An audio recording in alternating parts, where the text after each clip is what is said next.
Hello, welcome to the Comic Book Commentary. I'm Bo Leidig, and this week we're going to be jumping back into some Youngblood side story action with Youngblood Srikefile number 2. So let's zoom in and take a closer look. First published in July of 1993, we see here another J. Lee cover that, like much of the interiors of the last book and the cover of the last book, we do not see a background. Really, it's just some smoke kind of rising up behind him with an open sky. He is clutching the arm of some sort of cybernet killer and has the head of Geiger, the villain that he faced in the previous issue, impaled on his knife-like thing, whatever this is supposed to be. I mean, I gotta say, the blades that they draw Chapel with in basically any media that Chapel appears in are the most nonsensical hunks of metal ever conceived. This is just all sorts of 90s edgelord spikes and curves, and all supposed to be vaguely resembling what would otherwise be a knife type of weapon, but man, they're just playing fast and loose with what the heck this thing is supposed to be. Creator, plot, Rob Liefeld. Pencils, inks, J. Lee. Script, Eric Stevenson. Color designs and separations, Steve Olith and Ollie Optics. Lettering, Kurt Hathaway. Editor, Eric Stevenson. Film output, Tony Kelly and Keller Graphics. We see here that the issue begins in Chapel's loft apartment, where he is in the company of a very lovely young woman, and he's reminiscing about how lucky he is to be part of Youngblood, and how, while it is a lot of headache and a lot of work sometimes, the rest of the time it just feels like a party where they're just having untold amounts of wine and women, and he's just super happy that he can be involved in this lifestyle, basically going out and being the hero of America's superhero team, while also being able to live a life of luxury and partying. Unfortunately, that party is about to be cut short as we can see a squad of nefarious-looking individuals standing on the rooftop of his apartment.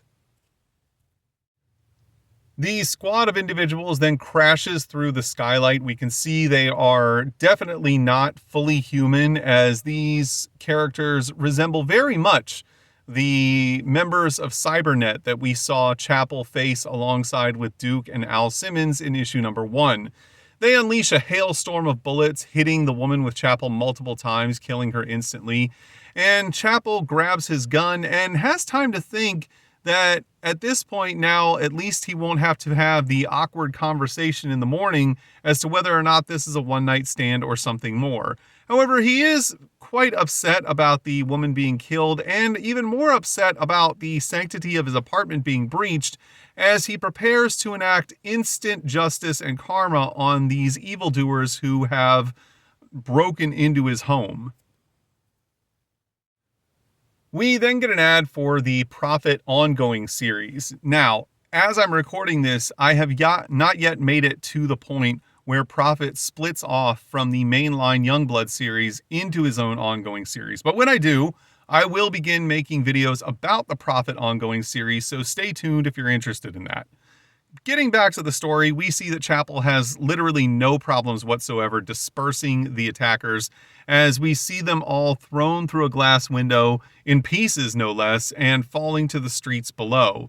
We then see this shot of Chapel as he stands inside of his apartment, gun still smoking, as he tries to figure out exactly what all that was about. He hasn't dealt with Cybernet in quite some time, and he's not sure exactly why Geiger would suddenly reappear and attack him in his own home.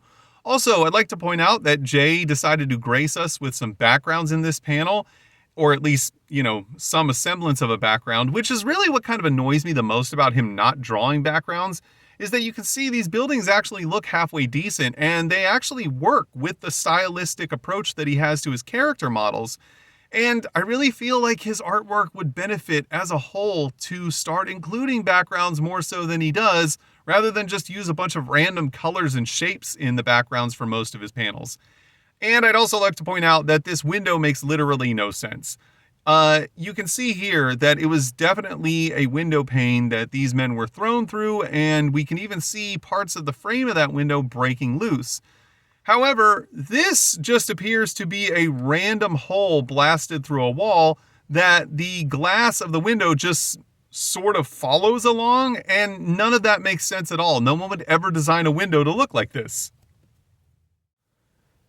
However, Chapel doesn't have to wait long to get his answer as to what's going on, as one of the heads suddenly starts to transmit a message from none other than Geiger himself, who instructs Chapel to meet him down at the docks tomorrow night at 10 p.m., and then also warns him that the head that he's holding in his hand will self-destruct in 10 seconds. Of course, Chapel wastes no time in tossing it out of the giant hole in the side of his apartment as it explodes harmlessly outside, as we see the body of the woman he was with lying on the floor behind him.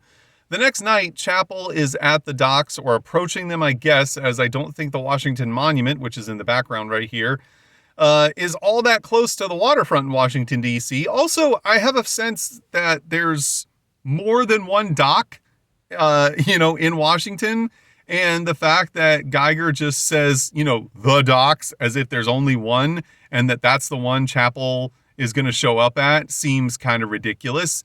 But at any rate, he's here, ready to go, as we see him carrying his knife thing and his gun with also crazy weird bayonet blade thing. And he's still trying to figure out exactly what's going on, as Geiger could have easily killed him the night before, as he had the drop on him and could have sent way more numbers if he had wanted to, taking Chapel out with literally no problem whatsoever. And Chapel's really just kind of lost as to what all of this is about, and he's not sure what to expect when Geiger shows up. Geiger then appears out of nowhere along with two henchmen by some sort of teleportation device, I would assume. It's not really explained. He then greets Chapel, who is definitely not amused and not impressed by his grandiose entrance, and Chapel's just kind of like, listen, man, spit it out. I want to know what this is all about. Geiger responds by stating that the reason he's contacted Chapel instead of just killing him is that Jason Wynn has contracted Geiger to assassinate Chapel. And while it would mean a big payday for Geiger, and he would definitely like to see his old enemy 6 feet under, he's actually far more concerned about how powerful Jason Wynn has become, and believes that he actually poses the greater threat to Cybernet and Geiger's operations, and that he would be better served to team up with Chapel and get Chapel to go back and kill Wynn. And he even states that, if you do this, I'll leave you alone permanently. However, Chapel responds by shooting the two henchmen, killing them instantly, to which Geiger is not surprised. However, Geiger does say, what's the matter with you, Chapel? You used to have no problem at all killing innocent people, so why should you have such a problem killing someone who has as much blood on their hands as Jason Wynn? However, Chapel then takes the opportunity to grab Geiger by the throat and put his gun to the base of Geiger's chin. Geiger responds by stating, what happened to you, man? Have you gone soft in your old age? Has the killing finally gotten to you?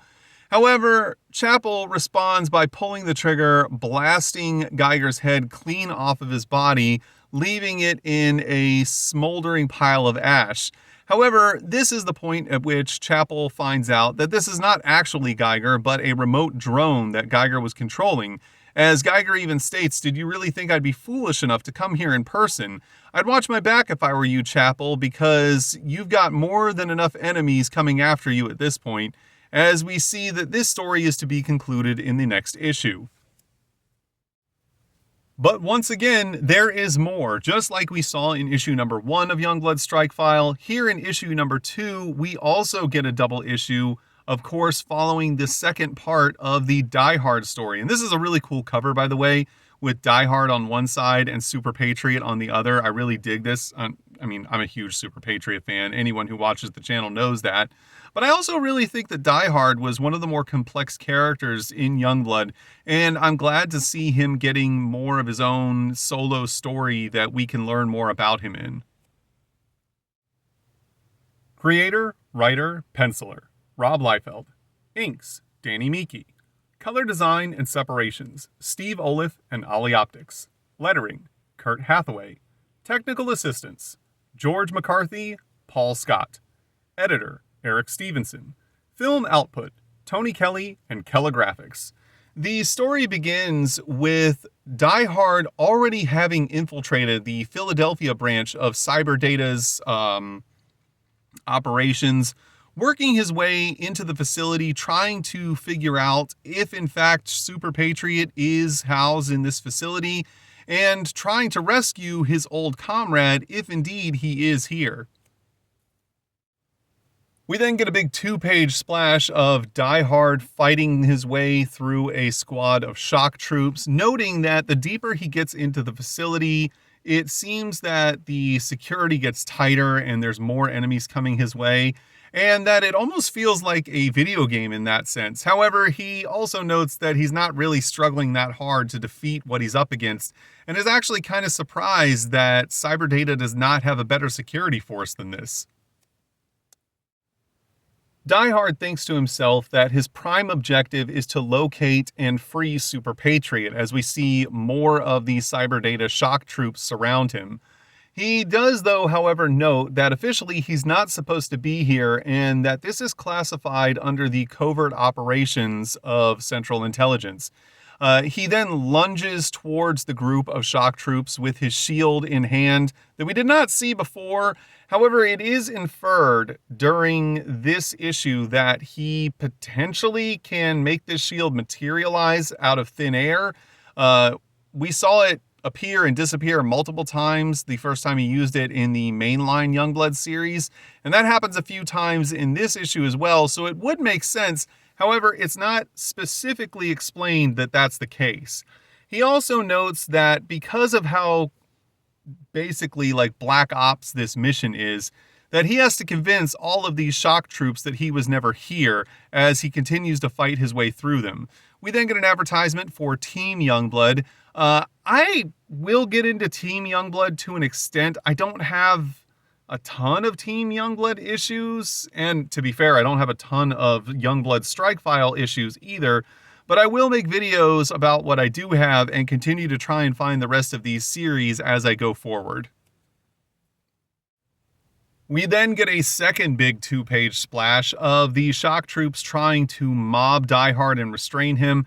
However, they seem to be struggling and woefully ill-equipped in trying to do this, as Die Hard states that it shouldn't be too hard to convince them he was never here, kind of inferring that he plans on killing all of them, which may seem a bit callous. However, we learned in the previous issue that Die Hard has absolutely no love for Cyberdata or their forces and basically considers them to be a publicly funded terrorist organization that operates under the guise of a, multinational corporation. So it's not too surprising that he would be so willing to just end the lives of anyone he encounters on this mission.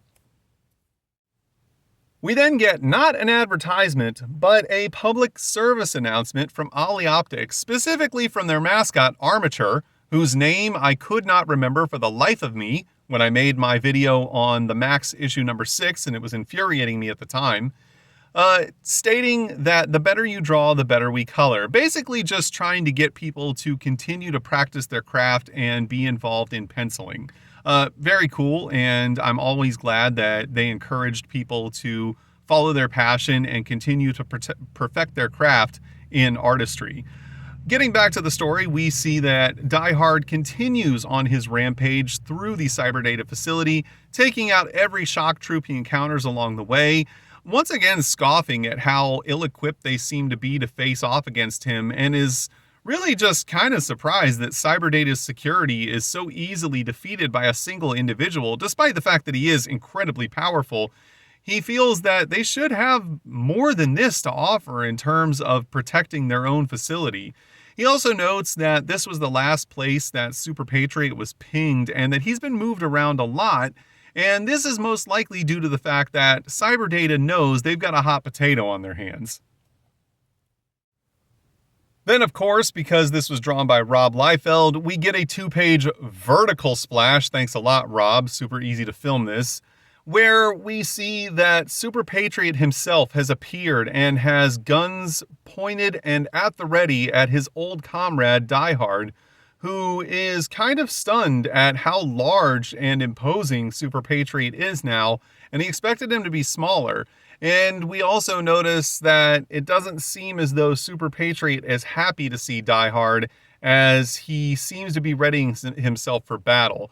Now, it's not completely unreasonable that Die Hard would have assumed that Super Patriot would have recognized him, because while he is not the same Die Hard from World War II, he does look almost exactly the same, so it stands to reason that Super Patriot would have recognized him. However, the programming that's been done to his mind by Cyberdata has definitely corrupted his memories, and he seems to be under their control for the time being. Before Die Hard can utter a single word, Super Patriot immediately opens fire. Thankfully, Die Hard can get his shield up in time to block the blast and save himself from being turned into what he refers to as shredded hamburger meat. He then thinks to himself that he also needs to remember to thank the boys in the lab for designing this shield so well, as it saved his hide on multiple occasions. We then get an advertisement for Dooms 4.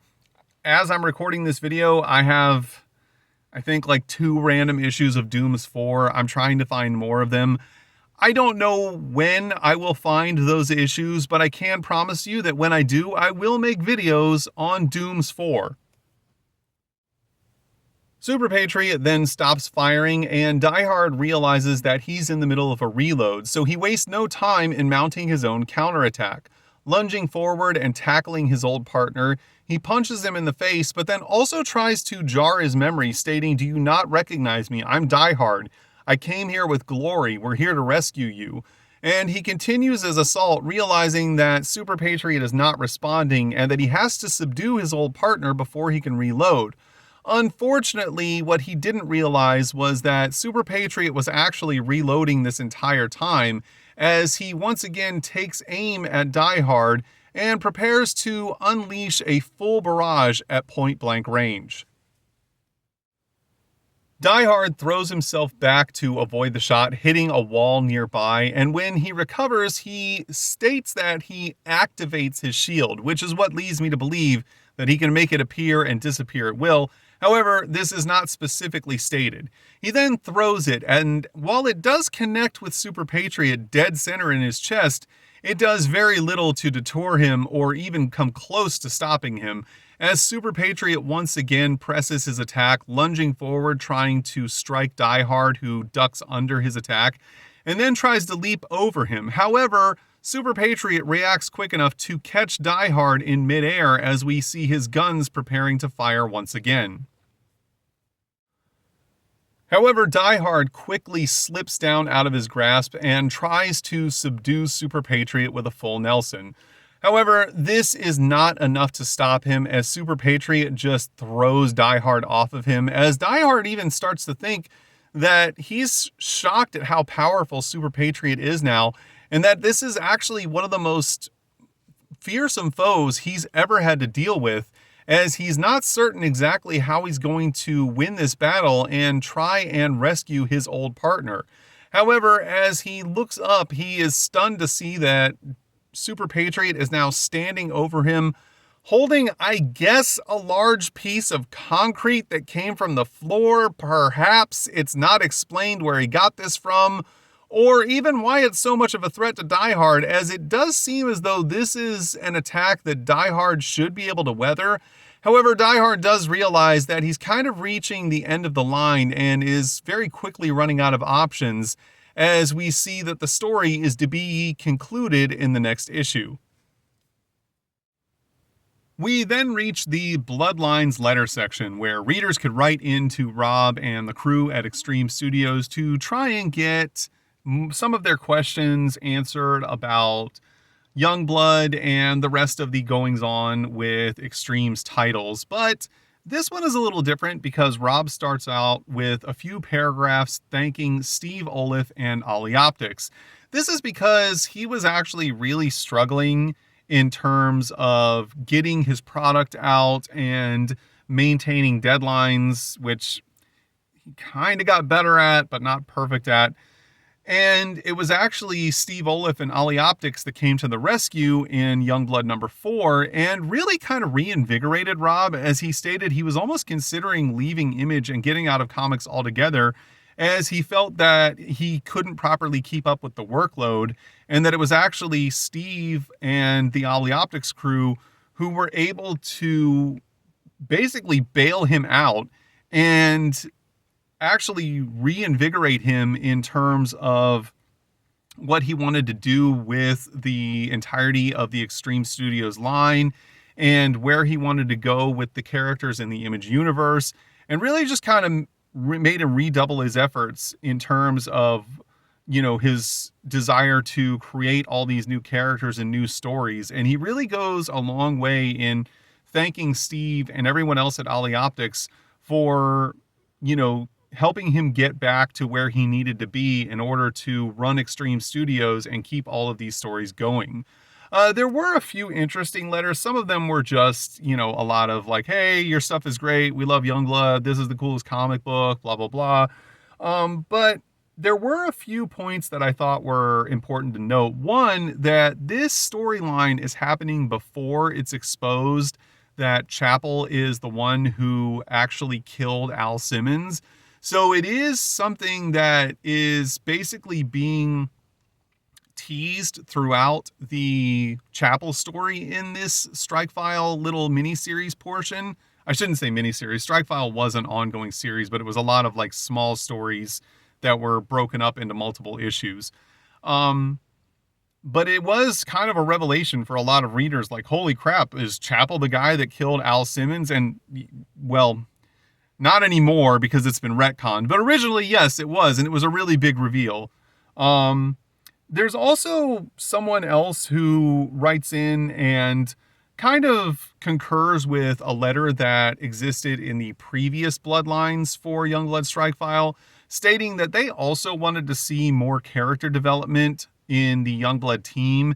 And that's actually kind of what Strikefile is about, was a way to give us more about these characters and their backstories and why they're fighting and what their motivations are, instead of trying to create, you know, I don't know, like a dozen ongoing series of all of these characters in a solo book, which would have been a nightmare from a logistical standpoint. And then there's one reader who asks what I felt to be a rather poignant question, and that question being, why is it that Shaft is the team leader instead of Die Hard? As it seems that Die Hard is more than capable of leading Youngblood and being the guy that everyone else rallies behind, as he seems to have the respect of all the other team members and the experience of being a longtime superhero. And it does seem as though he would be a natural choice to be the leader of Youngblood.